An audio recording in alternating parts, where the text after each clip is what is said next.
मेरे प्यारे दोस्तों, आज हम आगे जाने कि कॉमन सेंस का हमारे स्वास्थ्य या हेल्थ पे क्या प्रभाव पड़ता है। इसके बारे में कुछ और उदाहरणों से जानेंगे। जैसे कि आप जानते हैं, व्यवहारिक बुद्धि या यूं कहें कि हमारी जो दिमागी बुद्धिमत्ता है, उसका सही समय पे उपयोग ना करने पे हमारे शारीरिक स्वास्थ्य पे या मानसिक पे किस प्रभाव पड़ता है, इसको हम अन्य उदाहरणों से जानेंगे तो हमें शायद विस्तृत ज्ञान होगा और हम उस कमी को सावधानी के बतौर या यूं कहिए सही निर्णय के कारण उसको हम ठीक कर पाएंगे। जैसा कि आप जानते हैं, आजकल सर्दियों का मौसम है। सर्दी के मौसम में ज़्यादातर लोग अपने घरों के अंदर रहते हैं। घरों के अंदर रहने से खिड़कियां दरवाजे अधिकांश लोग बंद करते हैं, जबकि ये देखना चाहिए कि जो रोशनदान आपने बनाए हुए हैं, जिसके अंदर आपने ग्रिल लगाई हुई है और शीशे से उसे बंद किया हुआ है, इन सब के कारण जो घर है वो एक प्रकार से डिब्बा है, ऐसा कहना गलत ना होगा। हमारे अंदर की जो वायु है, वातावरण उसका गर्म तो अवश्य रहता है, पर ये हमें जानना चाहिए कि कपड़ों की वजह से और घर में जो अन्य सामान है और हम सब लोग जो रहते हैं, खाली हम सांस ही नहीं लेते, हमारे सांस के बाहर छोड़ने में जो जो दूसरी विषैली या कार्बन डाइऑक्साइड गैस जो यूज़ करी हुई है ऑक्सीजन, वो निकलती है, तो उसको हम बार बार सांस लेने में काम आती है। ये भी हमारे शरीर के लिए उतनी फ़ायदेमंद नहीं है।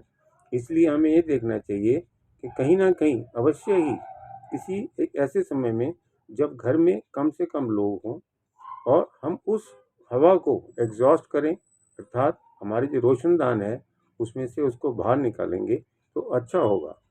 रही बात है, आप देखेंगे जो गाँव में लोग रहते थे वो अपने घरों में, चाहे मकान की ऊंचाई कम होती थी, मकान छोटा भी होता था, पर वो लगातार रोशनदान छत पे एक बना देते थे, जिससे घरों की जो बदबूदार हवाएं हैं, दूषित हवाएं हैं, जिसको हम आज कार्बन डाइऑक्साइड के रूप में जानते हैं, वो बराबर निकलती रहती थी।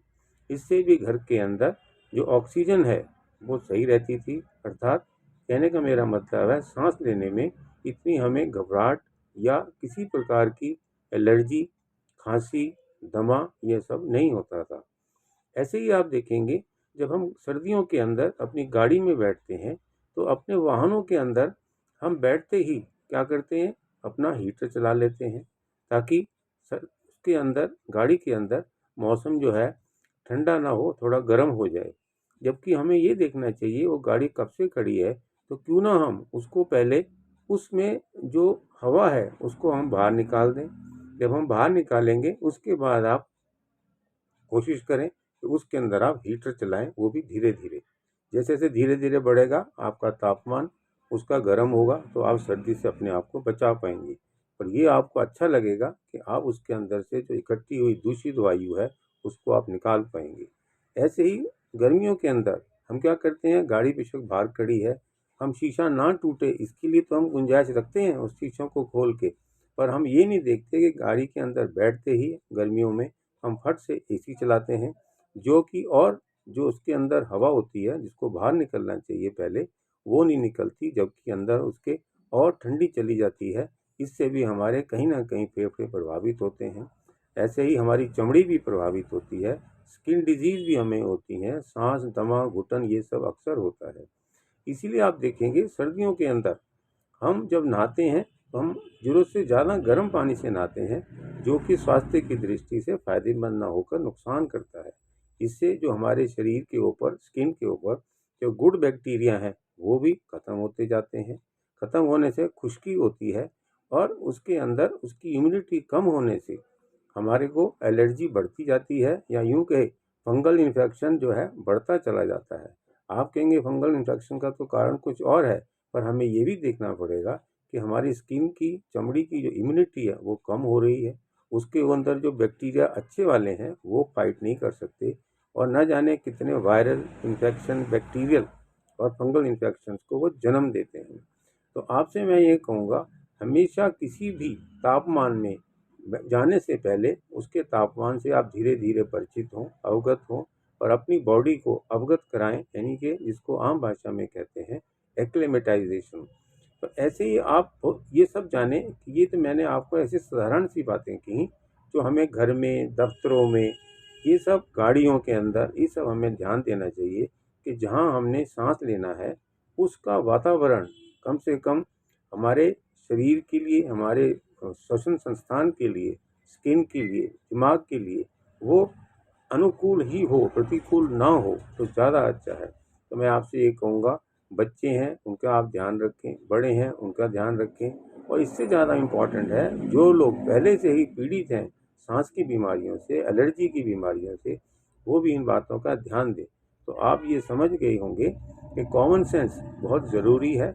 इसके बिना हम क्यों अपना खर्चा कर रहे हैं, और यदि हम इन चीज़ों का ध्यान रहेंगे तो हमारा शरीर मानसिक रूप से और शारीरिक रूप से अवश्य ही ठीक होगा, तो हम हर प्रकार से अपने आप को बचा पाएंगे। तो आप ये समझिए, कुछ लोग हमारे में से ये जानते हैं कि इग्नोरेंस इज़ ब्लिस, अर्थात अवहेलना करने से आनंद रहता है, पर वो जाने ये भी एक सीमा तक ही रहता है, अदरवाइज उनको परेशानियां बढ़ती जाएंगी। तो आप ये जानें कि पहले किसी भी वातावरण से परिचित होने से पहले, उसको सेवन करने से पहले क्यों ना हम अपने उस वातावरण से परिचित हों, धीरे धीरे उसका सेवन करें और उसको हम पूर्ण रूप से अपने स्वास्थ्य के प्रति अनुकूल बनाने की कोशिश करें। तो आप ये जानिए कि कॉमन सेंस बहुत इम्पॉर्टेंट है। जो लोग पहले कम पढ़े लिखे होते थे वो भी अच्छी बुद्धि रखते थे, जैसा कि मैंने आपको पहले भी कहा, अच्छी बुद्धि, समझदारी या बुद्धिमत्ता के प्रयोग के लिए पढ़ाई की आवश्यकता नहीं है। आज कितने भी लोग, हमें बहुत सारे बड़े बड़ी क्वालिफिकेशन वाले लोग हैं, पर कहीं ना कहीं वो भी गलती कर जाते हैं। ऐसी गलती ना करें, अपने स्वास्थ्य की दृष्टि पर ज़्यादा ध्यान दें ताकि आपका स्वास्थ्य अच्छा रहे। आप हर एक प्रकार से अपने जीवन के अंदर स्वस्थ रहें, शारीरिक रूप से, मानसिक रूप से। ऐसे ही जो सामाजिक है, आपके जो व्यवहार है वो सब ठीक रहे, और एक स्वच्छ, सुंदर, संतुलन बनाने वाला वातावरण आप समाज में बनाएंगे तो आपके लिए भी अच्छा, आपके परिवार के लिए भी अच्छा और समाज के लिए भी अच्छा रहेगा। Thank you very much.